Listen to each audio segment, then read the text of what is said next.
You ready? Right. Welcome to Family Bible Time.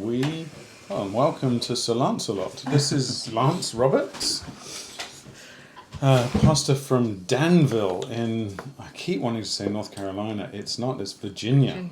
Danville in Virginia, which is Adam's hometown. Mm-hmm. And you're passing through on your way back to Czech Republic. Thanks for stopping in, preaching for us today. If you missed it, the sermon on the Grace Life London YouTube channel on Romans chapter 6, you have to hear. It's great to have you here, sleeping on our royal sofa, and Juliet sleeping in our spare room and looking after Caris whilst we go away tomorrow. So, and we're dropping you at the airport super early in the morning, aren't we? So we better get on with this. We've got 1 Samuel 14 to do. This is like 52 verses. It's a wonderful chapter, very exciting stuff. And then we're in Romans 12. Let's pray and let's go. Father in heaven, thank you again for wonderful opportunities like this to study your word day by day. We praise you, thank you. We want to pause, Lord, and ask you for your blessing. We know we can't do this without the help of your Holy Spirit. We can go through the motions, but we know that we won't grow spiritually unless you, Lord, sovereignly give us your blessing. So please open our hearts, open our minds, renew our minds by the truth. Please change us. Please sanctify us. Please correct us. Please set us straight in our thinking, we pray. In Jesus' name, amen. Right, 1 Samuel 14. One day Jonathan, the son of Saul, said to the young man who carried his armour, "Come, let us go over to the Philistine garrison on the other side." Now, in case you missed it the other day, there's like so many that they can't count them, like this sand on the seashore. This is an incredible act of faith. But he did not tell his father. Don't do this to us, darling. Please. If you're going to tell me if you want to attack the Philistines, okay?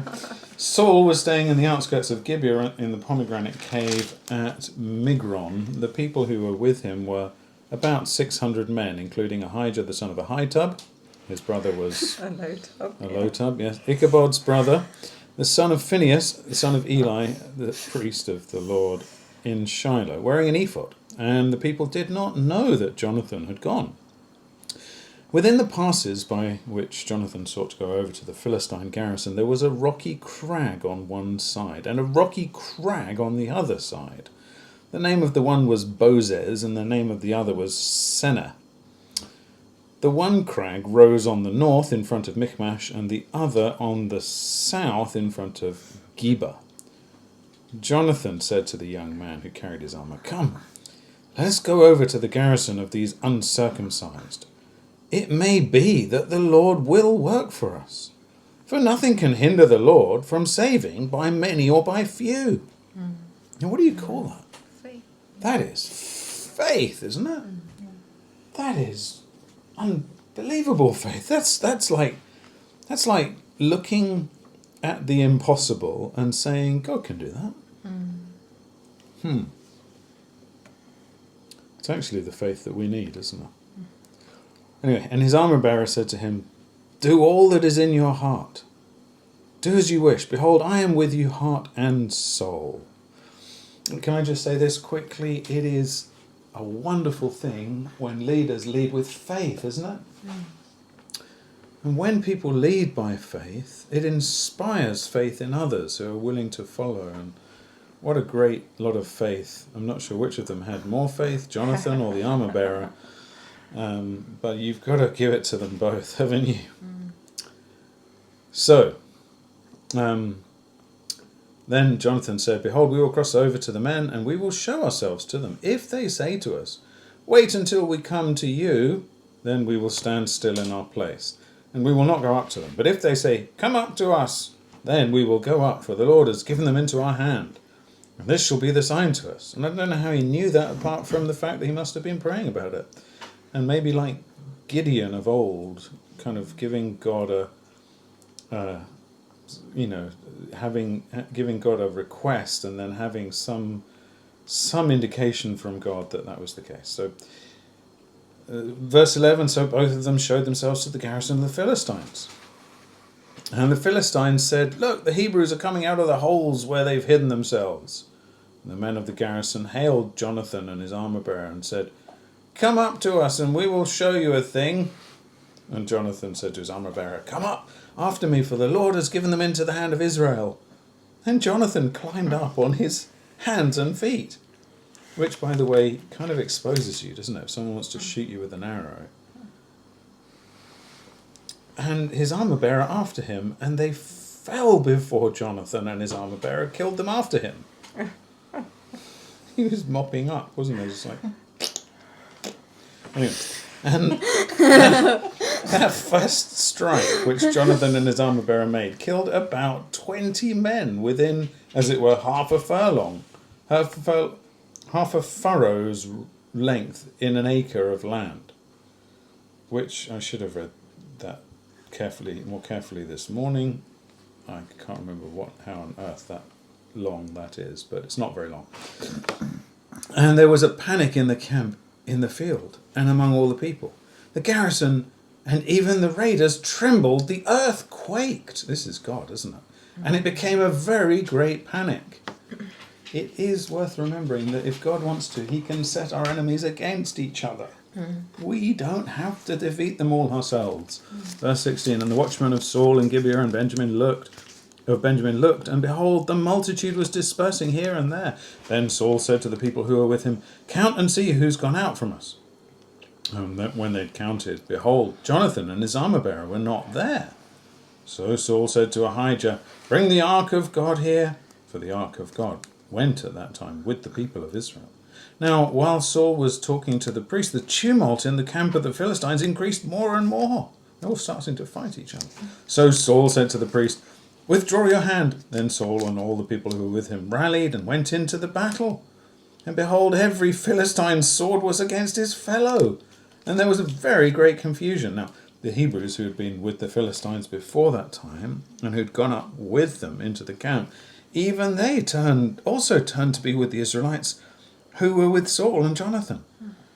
Likewise, when all the men of Israel who had hidden themselves in the hill country of Ephraim heard that the Philistines were fleeing, they too followed hard after them in the battle. So the Lord saved Israel that day, and the battle passed beyond Beth Arvin. Now just note, the credit is given where credit belongs, isn't it? Credit belongs to God. We act in faith, and then we steal God's glory by thinking that if it goes our way, somehow we did it. Aren't we heroic because we acted in faith? No, God deserves our faith. God deserves this kind of faith. And when God acts in response to this kind of faith, it's still God saving, it's not us doing it. So don't hero worship the people that acted by faith. Worship God. Okay, verse 24. And the men of Israel had been hard pressed that day, so Saul had laid an oath on the people, saying, "Cursed be the man who eats food until evening, and I am avenged on my enemies." So none of the people had tasted food. Now when all the people came to the forest, behold, there was honey on the ground. When the people entered the forest, behold, the honey was dropping, but no one put his hand to his mouth, for the people feared the oath. But Jonathan had not heard his father's charge. Had not heard his father charge the people with the oath. So he put out the tip of the staff that was in his hand, and dipped it in the honeycomb, and put his hand to his mouth. And his eyes became bright. Then one of the people said, "Your father strictly charged the people with an oath, saying, 'Cursed be the man who eats food this day.' And the people were faint." Then Jonathan said, "My father has troubled the land. See how my eyes have become bright because I tasted a little of this honey. How much better if the people had eaten freely today of the spoil of their enemies that they found. For now the defeat among the Philistines has not been great." They struck down the Philistines that day from Michmash to Aijalon, and the people were very faint. The people pounced on the spoil and took sheep and oxen and calves and slaughtered them on the ground, and the people ate them with the blood. Oh no, then they told Saul, behold, the people are sinning against the Lord by eating with the blood. And he said, you have dealt treacherously. Roll a great stone to me here. And Saul said, disperse yourselves among the people and say to them, let every man bring his ox or his sheep and slaughter them here to and eat. And do not sin against the Lord by eating with the blood. So every one of the people brought his ox with him that night, and they slaughtered them there. And Saul built an altar to the Lord. It was the first altar that he built to the Lord. Then Saul said, let us go down after the Philistines by night and plunder them until the morning. Let us not leave a man of them. And they said, do whatever seems good to you. But the priest said, let us draw near to God here. And Saul inquired of God, shall I go down after the Philistines? Will you give them into the hand of Israel? But he did not answer him that day. And Saul said, come here, all you leaders of the people, and know and see how this sin has arisen today. For as the Lord lives, who saves Israel, though it be in Jonathan my son, he shall surely die. But there was not a man among all the people who answered him. Then he said to all Israel, you shall be on one side, and I and Jonathan my son will be on the other. What do you think he was hoping for? He was hoping that it would be them. And the people said to Saul, do what seems good to you. Therefore Saul said, O Lord, God of Israel, why have you not answered your servant this day? If this guilt is in me or in Jonathan my son, O Lord, God of Israel, give Urim. But if this guilt is in your people of Israel, give Thummim. Now, Urim and Thummim have nothing to do with thumbs. But remember what the Urim and Thummim were? Urim and Thummim were the two stones, we think, possibly, that were used to cast cast lots. Is that right, Sir Lancelot? I don't remember. You don't remember? Okay, that's good. You're permitted to not remember at this point in the day, having preached Romans 6 and flown across the Atlantic the other day. Really? Thank you. She agrees with me, at least. Out, Ailey, out.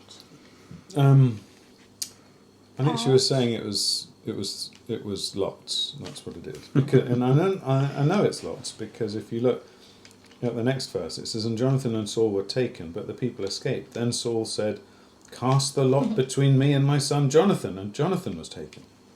So they were, the Urim and Thummim were the means of casting lots. Then Saul said to Jonathan, tell me, what have you done? And Jonathan told him, I tasted a little honey with the tip of the staff that was in my hand. Here I am, I will die. And Saul said, God, do so to me and more also. You shall surely die, Jonathan. What? The guy's nuts, isn't he? But that's actually where this kind of rashness will lead you. Thank you. God deliver us from rash leaders. Ailey, lie down in your bed. Good girl. God deliver us from rash leaders. There are big consequences when leaders make rash decisions like this.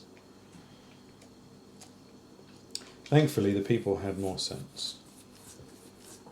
And verse 45, then the people said to Saul, shall Jonathan die, who's worked this great salvation in Israel? Far from it. As the Lord lives, there shall not be one hair of his head fall to the ground, for he has worked with God this day. So the people ransomed Jonathan so that he did not die. Then Saul went up from pursuing the Philistines, and the Philistines went to their own place. And what do you say about that? Well, we're still kind of recovering from the mess of the book of Judges, aren't we? And Saul's a bit of a mess. But the Lord is changing things. At least he has his anointed, and he is dealing with God's people. And it's interesting, isn't it, that even in the mess, the oath made by God's anointed leader is something that God backs up. And that's kind of weird to me. It's like, why did God back up Saul's rash oath. Saul was God's anointed king. And he's making a solemn oath and saying, cursed be anyone. And now there are consequences. And so it should remind us again, God deliver us from rash leaders. When Saul had taken the kingship over Israel, he fought against all his enemies on every side, against Moab, against the Ammonites, against Edom, against the kings of Zobah, against the Philistines. Wherever he turned, he routed them. And he did valiantly and struck the Amalekites and delivered Israel out of the hands of those who plundered them. Now, the sons of Saul were Jonathan, Ishvi, Malchishua, and the names of his 2 daughters were these. The name of the firstborn was Mirab, and the name of the younger, Michal. And the name of Saul's wife was Ahinoam, the daughter of Ahimaaz, and the name of the commander of his army was Abner, the son of Ner, Saul's uncle. Kish was the father of Saul, and Ner, the father of Abner, was the son of Abiel. There was hard fighting against the Philistines all the days of Saul, and when Saul saw any strong man or any valiant man, he attached him to himself. All right, well, we need to go to Romans 12. If you want to turn there whilst we're going there, a couple of comments. Whew, it's a mess, isn't it? It's exactly what Samuel had predicted, isn't it? That he's going to take your sons, he said to the people of Israel. You appoint a king, you realise he's going to take your sons, he's going to take the best of them, and he's going to put them in his army. And they're going to die, and it's exactly what's happening, isn't it? They rejected God as king over them, and then they ended up with Saul as king over them.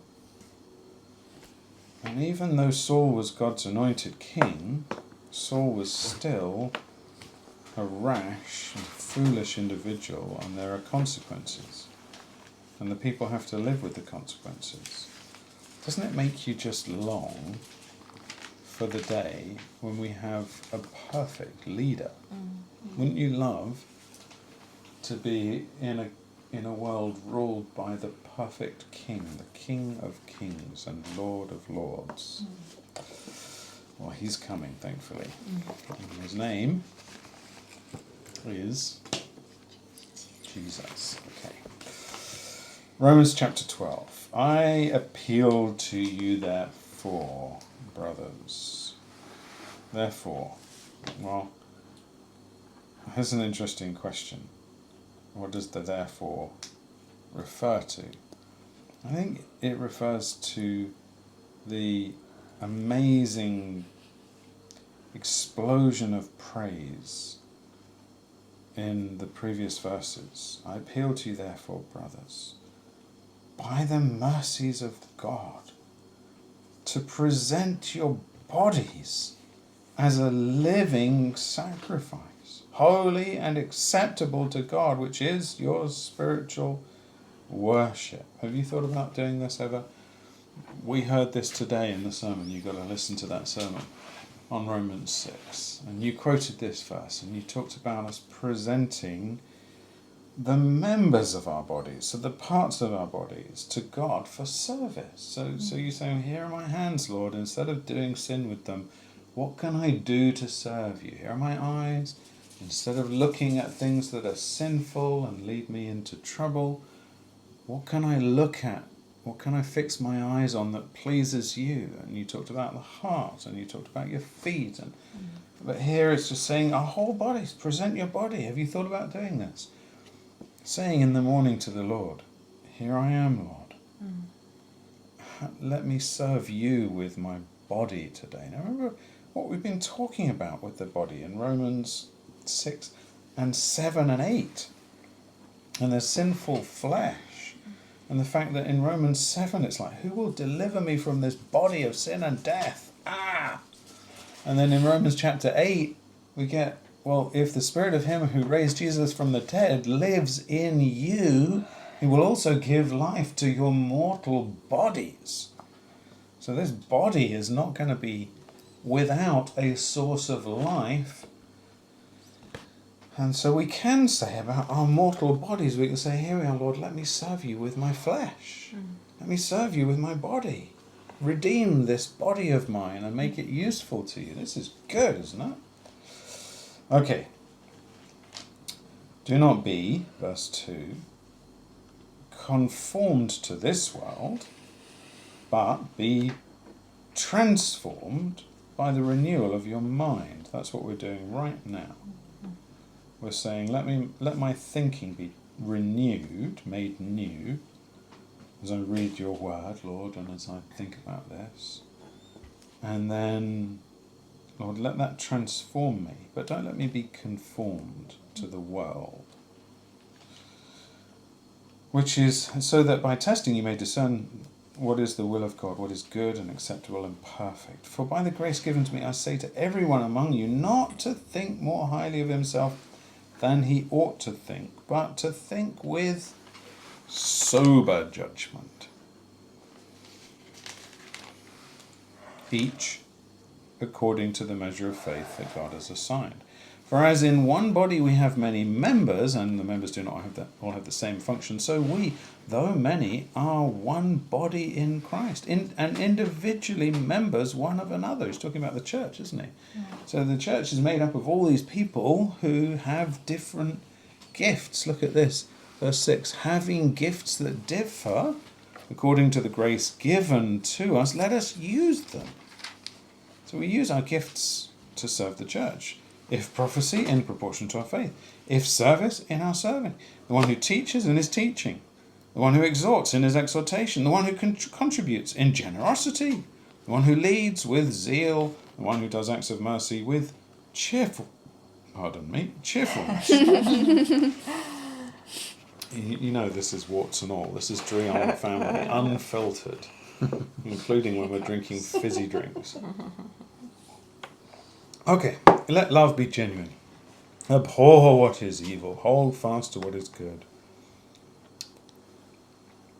What's coming now? I just need to kind of slow down at this point. I wanted to get to this point because what's coming now is, I think, you know this, don't you? You've memorized this. This is one of the greatest passages in all the Bible. It's telling us how to live. It's telling us how true Christians must live towards each other. It's interesting, it fits in with what I was saying earlier about from 1 Peter 3. At the end, this is talking about how Christians live together. And verse 21 ends, do not be overcome by evil, but overcome evil with good. Well, that's talking about how Christians live with each other. It's not just talking about how we live in the world. Verse 17 says, repay no one evil for evil. But that's talking about Christians amongst Christians. We're going to sin against each other. But this is how, as Christians, we live with each other. Now, let's just get this as we go. Let love be genuine. Abhor what is evil. Hold fast to what is good. Love one another with brotherly affection. Outdo one another in showing honour. It's like the example I gave earlier from our dear friend whose marriage we so admired, and how he and his wife would, his wife would come into the room and he'd jump up, oh my darling, and he would just go over the top in trying to show honour to his wife, and I felt like a clumsy fool in his presence because I just thought this man's just incredible. He was trying to his wife would be trying to serve him and he's trying to serve her. His wife's showing him honour, he's like, oh, I must show her honour. This is not the man with his wife under his thumb. This is not Christian keeping the other Christians down and taking the praise. This is not elders kind of looking down on everyone else. This is trying to show honour, more honour to the other person than they can show to you. That's incredible, isn't it? Beautiful. Do not be slothful in zeal. Be Be fervent in spirit. Serve the Lord. Now, there's a lot of Christians today who would say at that point, no, and this is a big thing in America, isn't it? They'd say they don't want, it's not, Christianity shouldn't be all about kind of rules. We should just be sort of let go and let God, and just be free in the spirit. We don't want religion. We don't want rules. We don't want people telling us. They'd say it's all about grace. And you can't be telling people what to do all the time. You mustn't put these commands on people. Well, Paul didn't have that problem, did he? He's just like, listen, you lot, don't be slothful in zeal. What do you mean? You're telling me to be zealous? Yes. Buck your ideas up, young man, young lady. Be fervent in spirit. But I don't feel it. I wouldn't be being authentic if I was fervent in spirit, because I don't feel fervent in spirit. So I'm just going to get round with some Christian friends and tell them how hard everything is. Stop it. Be fervent in spirit. Serve the Lord. But I wouldn't be being genuine. Doesn't matter. Serve the Lord. What? How could you say this to people? How could you say rejoice in hope? Be patient in tribulation? Paul, you just don't understand how hard it is. Be constant in prayer. But I find it hard. Doesn't matter. You're supposed to do it. You're supposed to do it, aren't you, according to chapter 8, in the power of the Spirit. You can't do this without the Spirit's help. But it doesn't mean you mustn't do it. It means you have to seek the Spirit's help and get on with it. Contribute to the needs of the saints. It means you have to give and seek to show hospitality. Bless those who persecute you. Bless and do not curse them. Rejoice with those who rejoice. Weep with those who weep. Live in harmony with one another. You see, the context here is still the church. Do not be haughty, but associate with the lowly. Never be conceited. Repay no one evil for evil, but give thought to do what is honourable in the sight of all. If possible, so far as it depends on you, live peaceably with all. Beloved, never avenge yourselves, but leave it to the wrath of God. For it is written, vengeance is mine. I will repay, says the Lord. To the contrary, if your enemy is hungry, feed him. If he's thirsty, give him something to drink, for by so doing you'll heap burning coals on his head. Do not be overcome by evil, but overcome evil with good. Now, this is an upside-down way of doing the Christian life, isn't it? This is like you're preaching through the Beatitudes, aren't you? This is just like the Beatitudes, isn't it?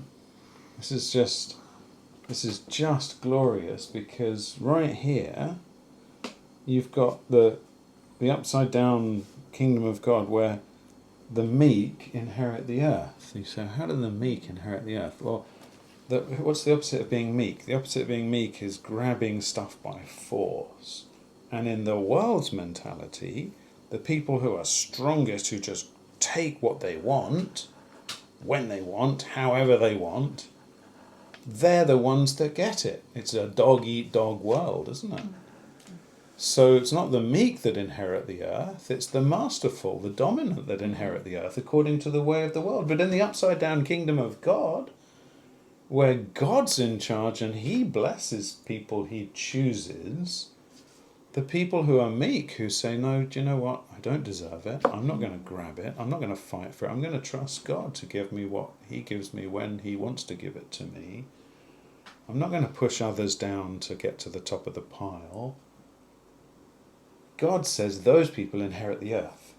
Not now always, but eventually, definitely, according to God's plan. And so this is that upside-down kingdom where instead of trying to grab it all for ourselves, just making sure this is not stuck, instead of trying to grab it all for ourselves, we trust God for the future. And so we say, you know what, I'm not going to curse people that curse me. I'm going to bless them. I'm going to not take revenge. I'm going to trust God. This is freeing, isn't it? You talked today about being free to be holy. I think we could look at this as kind of being free to place yourself last and to prefer other people in honour, being freed up by this promise of God's reward to be willing to actually in honour prefer one another and to really show genuine love to people. All right, we're done. Lance, before we close, any closing comments? You want to wrap this up for us with some thoughts of your own? Well, I started a series on the one another's right before summer, and I did a few of them, and then I took a break for the summer, and I'm going to get back into those when I get back. But in this chapter, there's actually there's several of them that we read that has to do with how we live together as a body, as a church body. And the part of the world where I currently serve in, let's see, I'm trying to remember which verse it was here. Because in the ESV, which you're reading from, it's a little bit different. Yeah, verse 10 says, love one another with brotherly affection. The NAS says, be devoted to one another in brotherly love. And so the type of love that he's talking about is like you having a family that you have towards your own family. Like you stick together. You're family. You're devoted to one another. But a lot of people look at this church as a consumer. You know, what can I draw out of it? What is there for me? Not giving thought of what you are to do to serve others. You know? And there's a few other ones in here. I think verse 5 is one. We're members of one another. You see that family focus, that we're a church family. And that's just what I've been trying to drive home in our church, is that we're a church family. We live together. One of the young guys in your church today told me that, he said, I have a job. He said, I have a home. He said, but I just sleep there, but this is where I live. This is where I love to be. And I was like, yes, because that's what we see here in these verses. And there are several other one another's. There's one that you read, honoring one another. I think it's in the same verse, actually, verse 10. And then there's one about being in harmony. Yeah, verse 16, live in harmony with one another. It's so important for us to see how we are to live together as Christians, showing honor and being committed and devoted. And that even means during the difficult times, not just when things are going well or, things are easy. So I was talking to a pastor about 6 or 8 months ago. We were at a convention, Christian school convention or conference together, and he was telling me how studying the one another's really really impacted the life of their church and how they function together as a body. And I told him I'm getting ready to do that in our church. And so, it's just been encouraging to study these, but to see these come out. And like you said, this chapter is all about how we function and live together as Christians. So, praise God. Now, how would our family Bible time family get to the recordings of what you're doing in your church if they wanted to? Well, I'm doing them on Wednesday night, so it's not like Sunday morning type depth. But we have a YouTube channel, Westover Baptist Danville, I think is what it is. Westover Baptist Danville. I think that's. Now, why does Westover Baptist ring terrible alarm bells in my mind? Was it Westbury? What are the kind of radical hate Baptists that? Oh in yeah, America? that's is that Westboro or? There's a similar name. It's a similar name, right? Around Missouri or something. I think if I was in your church, I'd be changing the name. I asked them about that, and they said, "Well, the next road over is Westover Drive, but our church is not on Westover Drive." So, but they said that's like the Westover neighborhood at the time, and they wish they would have went with West Side Baptist. So, youtube.com/ or search on YouTube for. Yeah, I don't know the actual. Westover Baptist Danville, I believe. Danville, DANVILL. Anyways, I've only done 5 or 6 of them. But you may be able to follow along. Anyway, would you close us in prayer? Sure. Father, we're so thankful for your word and just the opportunity to read your truth tonight. God, we just thank you, even what we read from Samuel. Lord, one of my favorite books in the Old Testament, as we see your faithfulness to your people. When they live obedient to you, Lord, you follow through, and you protect them and you bless them, as we see over and over again in Scripture. But yet when they are unfaithful and abandon your word and go their own way, Lord, they reap the consequences of their action, Lord. May we walk among the wise, Lord, and keep your commandments and walk in love with you, Lord. And as we read in Revelation, Romans tonight, Romans chapter 12, just the body life that we're to have together as Christians, as we love one another and serve one another, and we pour kindness upon one another, even when someone offends us and says things that may be hurtful. As family members, we just don't walk out the door, Lord. We are a church family, and we work through issues together. We practice to one another's. We forgive one another, and we don't repay evil for evil. And God, I pray that as Romans 12 here says, Lord, do not be overcome by evil, but overcome evil with good. Lord, we know that that is your will for us, and just thank you for Tom and just opening these passages for us tonight, God. And I pray that, Lord, that those that are listening and watching, Lord, would maybe take a verse or two verses that was read tonight, Lord, and just really put it into practice in their lives tonight. And may we do the same. And I pray that you would use it for your glory and our good. I pray in Christ's name. Amen. All right. Well, God bless you. We'll see you, God willing, tomorrow. We'll say, what do we say? I can't remember what we say. But what is see you again? Lahitraot. And we'll say Laila Tov.